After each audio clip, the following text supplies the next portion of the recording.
Civil सेवा दिवस पर आप सभी कर्मयोगियों को बहुत बहुत शुभकामनाएं।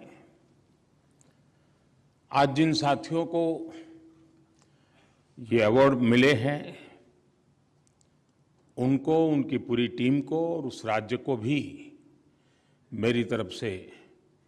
बहुत बहुत बधाई।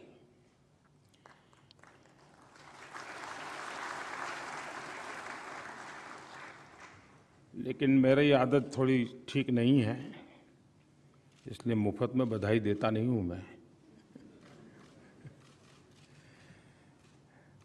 कुछ चीज़ों के इसके साथ हम जोड़ सकते हैं क्या? ये मेरे मन में ऐसे ही आए हुए विचार हैं, लेकिन आप उसको अपने एडमिनिस्ट्रेटिव सिस्टम की तरह जो वे तोड़ना ऐसे ही मत कर देना। जैसे हम एक कर सकते हैं कि जहाँ भी हमारे सिविल सर्विस से जुड़े जितनी भी ट्रेनिंग इंस्टीट्यूट्स हैं, चाहे विदेश मंत्रालय की हो, पुलिस विभाग की हो,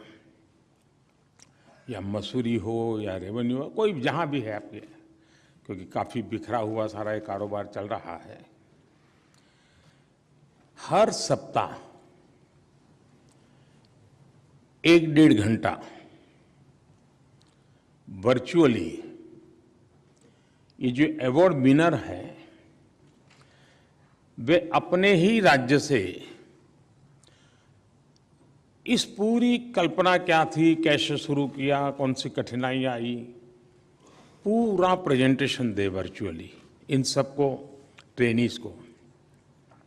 क्वेश्चन आंसर्स हो, और हर सप्ताह ऐसे 2 अवार्ड विनर्स के साथ अगर विशेष चर्चा हो तो मैं समझता हूं कि जो नई पीढ़ी आ रही है उनको एक प्रैक्टिकल अनुभव, बातें, चीज़ों का लाभ मिलेगा। और इसके कारण जिन लोगों ने इस काम को अचीव किया है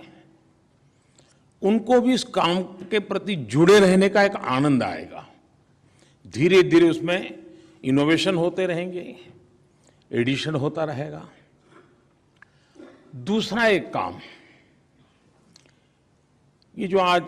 16 साथियों को यहाँ अवार्ड मिला है, हम सभी देश के 700 से भी अधिक जो जिले हैं उन सबको निमंत्रित करें कि इन 16 में से आप किसी एक स्कीम को सिलेक्ट कीजिए, किसी एक व्यक्ति को इंचार्ज बनाइए और आप 3 महीने 6 महीने के प्रोग्राम के अंतर्गत इसको कैसे लागू करेंगे, लागू करने की दिशा में क्या करेंगे। और मान लीजिए पूरे देश में से 20 डिस्ट्रिक्ट ऐसे निकले जिन्होंने एक स्कीम को सिलेक्ट किया है, तो कभी उन 20 डिस्ट्रिक्ट का वर्चुअल समिट करके जिस व्यक्ति का जिस टीम का ये काम है उनके साथ उनकी बातचीत हो, और राज्य में से कौन टॉप बनता है इस पर इम्प्लीमेंटेशन में, इसी को इंस्टीट्यूशनलाइज करते हुए उस जिले का इसको स्वभाव में परिवर्तित करने के लिए क्या कर सकते हैं। और पूरे देश में से 1 स्कीम 1 डिस्ट्रिक्ट हम कंपटीशन के ऊपर का ला सकते हैं क्या? और जब 1 साल के बाद मिले तो उसका भी जिक्र करें, उसको अवार्ड देने की जरूरत नहीं अभी, लेकिन जिक्र हो कि भाई ये स्कीम जो 2022 में जिनको सम्मान किया गया था वो चीज यहां तक पहुंच गई। अगर मैं समझता हूं कि हम लोग इसको इंस्टीट्यूशनलाइज करने के लिए इंस्टीट्यूशनलाइज करें, क्योंकि मैंने देखा है कि सरकार का स्वभाव, जब तक वो किसी कागज के चौखट में चीज नहीं आती है वो चीज आगे बढ़ नहीं पाती है। इसलिए किसी चीज को इंस्टीट्यूशनलाइज करना है तो उसके लिए एक इंस्टीट्यूशन बनानी पड़ती है। तो जरूरत पड़े तो ये भी एक व्यवस्था खड़ी कर दी जाए तो हो सकता है कि अदरवाइज क्या होगा कि भाई चलिए, कुछ तो ऐसे लोग होते हैं कि जो मन में तय करते हैं कि मुझे ये अचीव करना है,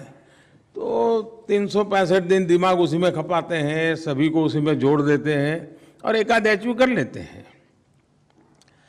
और अवार्ड भी प्राप्त कर लेते हैं, लेकिन बाकी चीजों को देखें तो कहीं पीछे रह जाते हैं। तो ऐसी कमियां भी महसूस ना हो, एक स्वस्थ स्पर्धा का वातावरण बने, उस दिशा में अगर हम कुछ सोचें तो शायद जो हम चाहते हैं कि एक बदलाव आए, वो बदलाव शायद हम ला सकते हैं।